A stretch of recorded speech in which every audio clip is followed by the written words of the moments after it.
Hey everybody, today we are going to be talking about The Woman in the Purple Skirt by Natsuko Imamura. The Woman in the Purple Skirt is a story about a woman in a yellow cardigan who is essentially stalking the woman in the purple skirt. So we start off by finding out that there's this park that the woman in the purple skirt likes to go to, and we're getting the story told in the perspective of the woman in the yellow cardigan. Now, basically, the story is told in the perspective of the woman in the yellow cardigan, and she is basically telling us everything that goes on in the life of the woman in the purple skirt. The woman in the purple skirt is kind of well known to the neighborhood that she lives in and the park that she frequents often. She has her own bench even that only she sits in and at a specific time. And it's just kind of known that you don't sit there. The people just know that.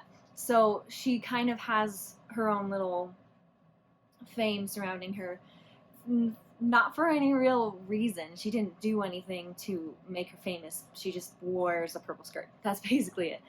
And so the woman in the yellow cardigan is so fascinated by this other woman that she just makes it her priority to know everything about her. And she even goes as far as knowing what her work schedule is and when she's going to be at the park. And sometimes she doesn't have work. The woman in the purple skirt will be off work for a little while before she gets another job.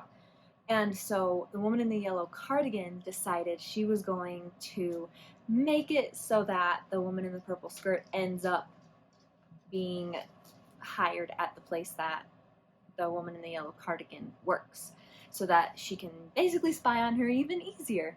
So basically that's what the story is just finding out more about the life of one woman through another woman's eyes. And a lot of the time it comes across as, how on earth are we getting this part of the story? How is the woman in the yellow cardigan close enough to hear this conversation without being noticed? Or how is she getting this information without the woman in the purple skirt ever noticing? Like, how can she follow her all the way to her house without knowing that someone's following her, like, all the time? And so it's definitely kind of a stalker vibe feeling, but I've also seen it described as more of an obsession story rather than a stalker story. Stalker's kind of harsh.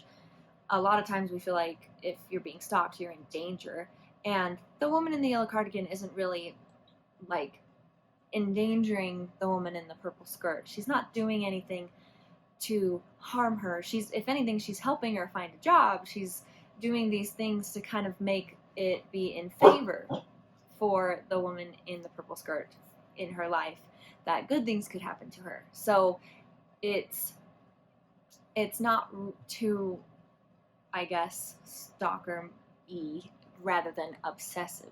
That would be probably the better way to describe it. At least in the majority of the book, you would definitely say that this woman is obsessed with this other woman. Now, the book isn't super long. It's also a smaller, shorter book in this way. So, and the words are also fairly large in their type. So in the pages, this page, for example, like, you'd read that really fast, go right through that page. So it does not take a long time to read it, to get through it. So things escalate pretty quickly throughout the book. Once she has a job, she is working in a hotel, basically as a housekeeper at a hotel, with the woman in the yellow cardigan. And the woman in the yellow cardigan's main goal is she wants to become best friends with the woman in the purple skirt. She wants to be able to say, yeah, that's my friend, and like, but she's like, well, it's not like I can just go up to her and be like, hi, I want to be your friend, your best friend ever, because that would be really weird and awkward probably. So she's trying to create a genuine experience that they can have so that they can become friends more naturally. And so that's kind of why she wanted her to get a job where she worked in the first place, so she could just bump into her at work and be like, oh, hey, you're the new girl, right? And stuff like that. But for some reason, whenever these opportunities come up, the woman in the yellow cardigan just never really takes advantage of it, and she just keeps watching her from a distance instead of trying to talk to her. She's making it way more complicated than it needs to be.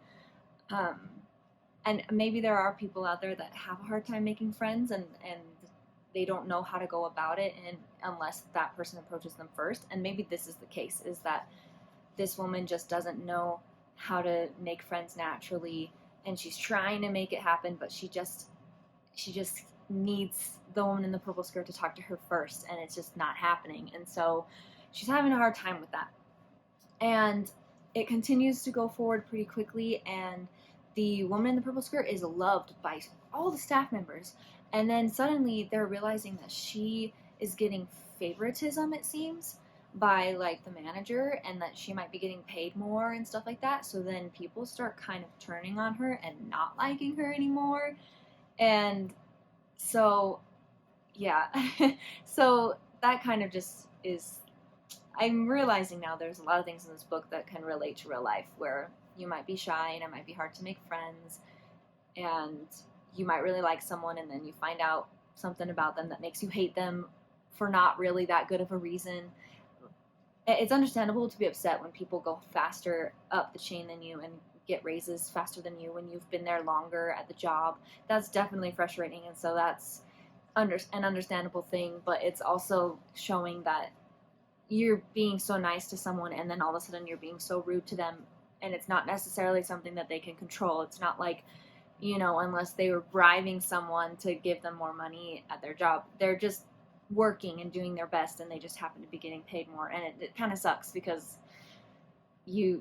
but anyways, that, I don't really want to say too much more because that's kind of the gist of it, and the ending kind of suddenly just changes. A lot of things suddenly just happen, and you're like, well, what's going on? What? And so you can find that out for yourself if you want to. If you find any of that intriguing or interesting, you can go ahead and read it for yourself and find out, does the woman in the yellow cardigan ever become friends with the woman in the purple skirt? Does the woman in the purple skirt ever approach the woman in the yellow cardigan, or is it the other way around? Or what happens at the end? Like, how does this story have an ending? Like, where does the ending come from?